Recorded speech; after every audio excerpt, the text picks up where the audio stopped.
Hello అందరికీ welcome to my channel. అందరికీ happy Sunday friends. ఇవాళ ఈ సండేకి అయితే నేను పాలకూర చికెన్ కాంబినేషన్లో కర్రీ అయితే ట్రై చేశాను ఫ్రెండ్స్. చాలా అంటే చాలా టేస్టీగా వచ్చింది. నేను ఫస్ట్ అయితే ఏమనుకున్నానంటే ఫస్ట్ వీడియో అయితే తీసి ఉంచుదాము, కర్రీ టేస్టీగా వచ్చిందంటే అప్లోడ్ చేద్దాం చక్కగా, లేదంటే లేదని చెప్పేసి అయితే వీడియో అయితే షూట్ చేశాను ఫ్రెండ్స్. ఇదైతే అండి పాలకూర చికెన్ కాంబినేషన్లో కర్రీ సూపర్ అంటే సూపర్ టేస్టీగా వచ్చింది ఫ్రెండ్స్. అటు రోటీ లేక్ కానీ రైస్ లేక్ కానీ చాలా అంటే చాలా టేస్టీగా ఉంది ఫ్రెండ్స్. ఇప్పుడైతే మనం వీడియోలోకి వెళ్దాం. దీన్ని ఎలా ప్రిపేర్ చేసుకోవాలో నేనైతే మీకు చూపించేస్తాను. ముందుగా అయితే ఇక్కడ 1 కిలో చికెన్ అయితే తీసుకున్నాను ఫ్రెండ్స్. పసుపు, 1 కప్పు పెరుగు, అల్లం వెల్లుల్లి పేస్టు, ధనియా పౌడరు, సాల్టు, అలాగే రెడ్ చిల్లీ పౌడరు, పచ్చిమిర్చి పేస్టు. ఇదైతే పాలకూర పేస్ట్ అండి. 1 కట్ట పాలకూరనైతే నేను చక్కగా ఒలిచి క్లీన్ చేసుకొని ఉడికించి మిక్సీ పట్టి ఉంచుకున్నాను ఫ్రెండ్స్. ఇప్పుడైతే మనం చికెన్ అయితే మ్యారినేట్ అయితే చేసి ఉంచుకుందాము. ఇప్పుడు చికెన్ అయితే కడిగిన తర్వాత అందులోకి 1 టేబుల్ స్పూన్ వరకు సాల్ట్ అయితే వేసాను. అందులోనే 1/2 టేబుల్ స్పూన్ వరకు పసుపునైతే యాడ్ చేశాను ఫ్రెండ్స్.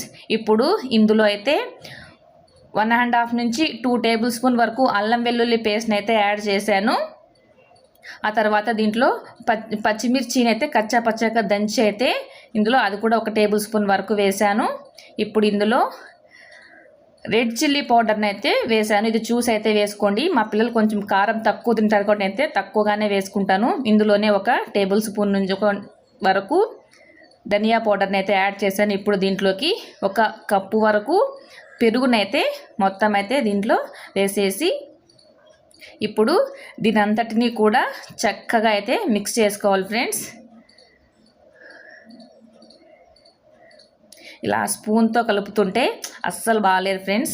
చక్కగా చేత్తో కలుపుకుంటే ముక్కలకి అంతటికీ కూడా ఆ మసాలా అనేది చాలా చక్కగా అయితే పడుతుందని చేత్తోనే ఇలా టక అయితే దీన్ని చికెన్ అంతటిని కలిపేశాను.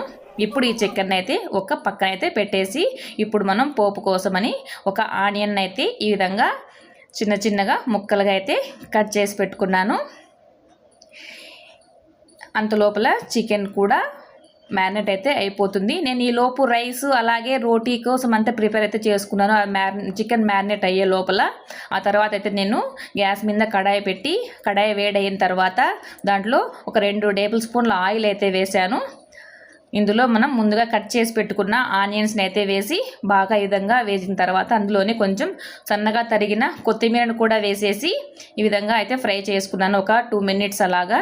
చూసారు కదా ఆనియన్స్ అయితే చాలా బ్రౌన్గా అయితే ఫ్రై అయిపోయాయి. ఇప్పుడు ఇందులో అయితే నేను మనం ముందుగా మ్యారినేట్ చేసుకుని ఉంచుకున్నాం కదా చికెన్ ముక్కలనండి, ఆ చికెన్ ముక్కలన్నిటినీ కూడా ఇందులో అయితే యాడ్ చేసేసుకుంటున్నాను.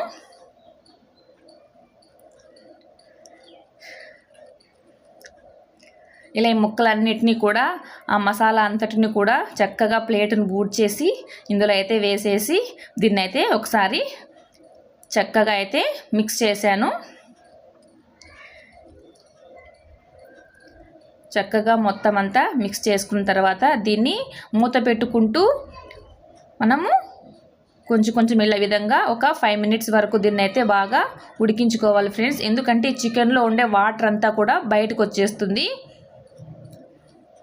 ఆ వాటర్ అంతా కొంచెం వరకు సగం వరకు బాగా ఇమిరిపోయే వరకు మనమైతే దీన్ని ఫ్రై చేసుకోవాలి ఫ్రెండ్స్. చూసారు కదా వాటర్ అంతా చికెన్ ముక్కల నుంచి బయటకైతే వచ్చేస్తుంది. ఈ విధంగా మధ్యలో అయితే కన్నా ఈ చికెన్ ముక్కల్ని ఇలా కలుపుకుంటూ మళ్ళీ మూత పెట్టుకుంటూ వీటిని అయితే బాగా ఫ్రై అయితే చేసుకోవాలి ఫ్రెండ్స్. చూడండి కొంచెం వరకు అయితే వాటర్ సగానికైతే తగ్గిపోయింది కదా. ఈ విధంగా వాటర్ మొత్తం కొంచెం చిక్కబడిన తర్వాత ఇందులోనే మనము ముందుగా ఉడికించి మిక్సీ పట్టి ఉంచుకున్న పాలకూరనైతే ఇందులో అయితే మొత్తం అయితే యాడ్ చేసేసాను.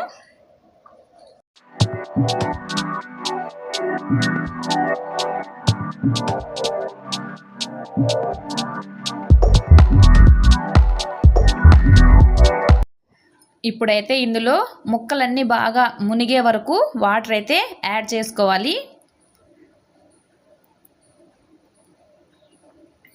చూసారు కదా ముక్కలన్నీ మునిగే వరకు నేనైతే వాటర్ అయితే యాడ్ చేసుకొని దీన్ని 10 నిమిషాల పాటు బాగా ఉడికించుకోవాలి. చూశారు కదా ఎంత చక్కచక్క అని పాలకూర చికెన్ అయితే ఉడుకుతోంది. ఇక్కడ మనము టేస్ట్ చెక్ చేసుకొని కారము ఉప్పు అవన్నీ కూడా సరి చేసుకొని మరి ఒక 2 నిమిషాలు అయితే దీన్ని బాగా ఉడికించుకున్నామంటే పాలకూర చికెన్ కర్రీ రెడీ. ఇప్పుడు ఈ పాలకూర చికెన్ కర్రీని అయితే మనము సర్వింగ్ బౌల్లోకి అయితే తీసుకునేద్దాం. చూసారు కదా ఫ్రెండ్స్, పాలకూర చికెన్ కర్రీ ఎలా చేశానో నేను. మీరు కూడా ఈ రెసిపీని అయితే ఇంట్లో ట్రై చేసి తప్పకుండా ఎలా వచ్చిందో నాకు కామెంట్ మాత్రం తప్పకుండా చేయండి ఫ్రెండ్స్. ఈ వీడియో కనుక మీకు నచ్చితే కన్నా లైక్ చేయడం మాత్రం మర్చిపోకండి ఫ్రెండ్స్. ఇదైతే నా పాలకూర చికెన్ కర్రీ అయితే రోటీ లేకైనా అలా రైస్ లేకైనా కూడా చాలా అంటే చాలా బాగుంది ఫ్రెండ్స్. మా పిల్లలకైతే చాలా నచ్చింది, నాకు కూడా చాలా నచ్చింది ఫ్రెండ్స్. ఈ రెసిపీ కనుక మీకు నచ్చినట్లయితే ఒక లైక్ చేసి అలాగే ఛానల్ని అయితే సబ్స్క్రైబ్ చేసుకోండి ఫ్రెండ్స్. రీసెంట్గా మన ఛానల్లో అయితే 7K సబ్స్క్రైబర్స్ అయితే క్రాస్ అయ్యింది ఫ్రెండ్స్. నాకు సపోర్ట్ చేస్తున్న ప్రతి ఒక్కరికి కూడా పేరు పేరున చాలా చాలా థ్యాంక్స్ అండ్ ఫ్రెండ్స్.